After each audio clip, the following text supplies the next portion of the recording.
जब होई धर्म की हानि, बाढ़े असुर अधम अभिमानी, तब तब प्रभु धरे दिव्य शरीरा, हरे ही कृपा निधि सज्जन पीरा।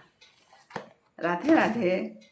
आप लोगों को मैं आज ईश्वर के प्रथम अवतार की कथा बताऊंगी। पुराणों के अनुसार 4 युग होते हैं: सतयुग, त्रेता युग, द्वापर युग और कलयुग। सतयुग जब समाप्त हो रहा था तब ब्रह्मा जी सोने चले गए। एक युग ब्रह्मा जी का एक दिन के बराबर होता है और एक दिन 4 अरब वर्ष के बराबर होता है। ब्रह्मा जी जब सोने चले गए तो उनके नाक से हयग्रीव नाम का एक दैत्य प्रकट हुआ और वह दैत्य जितना भी वेद था सभी को लेकर समुद्र के रसातल में चला गया। इधर जब ब्रह्मा जी सो जाते हैं तो सारा सृजन का भार विष्णु जी पे होता है। विष्णु जी को चिंता हो गई कि वेद सारा लेकर चला गया है तो आने वाले युग में वेद नहीं जा पाएंगे, तो सब तरफ अधर्म ही अधर्म होगा। तब विष्णु जी ने मछली का रूप बनाया। उधर राजा मनु विष्णु का परम भक्त था और काफ़ी वर्षों से, हजारों वर्षों से विष्णु जी की तपस्या कर रहा था उनके दर्शन करने के लिए। वो तालाब में जाकर अंजलि में जल लेकर अर्पण कर रहा था, तभी उसके अंजलि में वो मछली आ गई। वो छोटी सी मछली ने उनसे कहा कि मुझे सागर में पुनः नहीं छोड़ना, क्योंकि मुझे बड़ी मछलियाँ खा जाएंगी।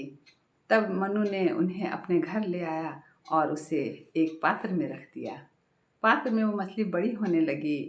पात्र पे पात्र बदलता चले गए, लेकिन मछली बड़ी बड़ी होती चली गई। जब इतनी बड़ी हो गई कि वो पात्र में रखने लायक नहीं थी तो मनु ने उन्हें नदी में पुनः छोड़ दिया।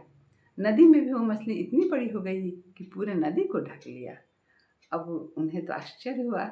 फिर उस मछली को लेकर उन्होंने सागर में छोड़ दिया। सागर में भी वो मछली इतनी बड़ी हो गई कि सारे सागर को ढक ली। तब मनु को आश्चर्य हुआ। उसी समय एक दिव्य प्रकाश हुआ।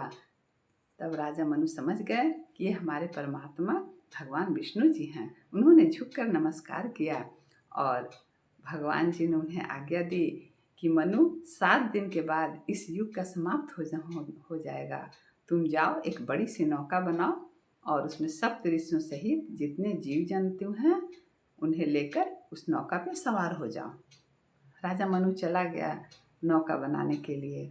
उधर विष्णु भगवान मत्स्य रूप में सागर के अंदर गए और हयग्रीव को खोजा। हयग्रीव इतनी बड़ी मछली देखकर डर गया।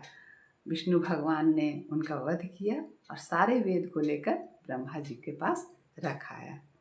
रखने के बाद वे फिर मनु के पास आए। उधर इतनी बाढ़, इतनी बारिश, आंधी तूफान पूरा आया था कि नौका डगमगा रही थी। उस मछली के सिर पे 2 सींग निकल आए थे। भगवान ने कहा कि मेरे सींग से तुम बासुकी को रस्सी की तरह बांध दो ताकि तुम्हारी नौका बच जाए। मनु ने वैसा ही किया, रस्सी से उस सींग को बांध दिया। भगवान विष्णु ने नौका पे सवार सभी लोगों को वेदों का ज्ञान दिया। उसके बाद जब समाप्त हो गया वो आंधी तूफान, तो उन्हें ले जाकर एक पर्वत पे छोड़ दिया और फिर एक नए युग की शुरुआत हुई।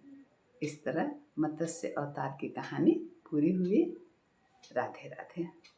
अगले एपिसोड में मैं फिर आप लोगों को ईश्वर के दूसरे अवतार के बारे में बताऊंगी, कच्छप अवतार के बारे में।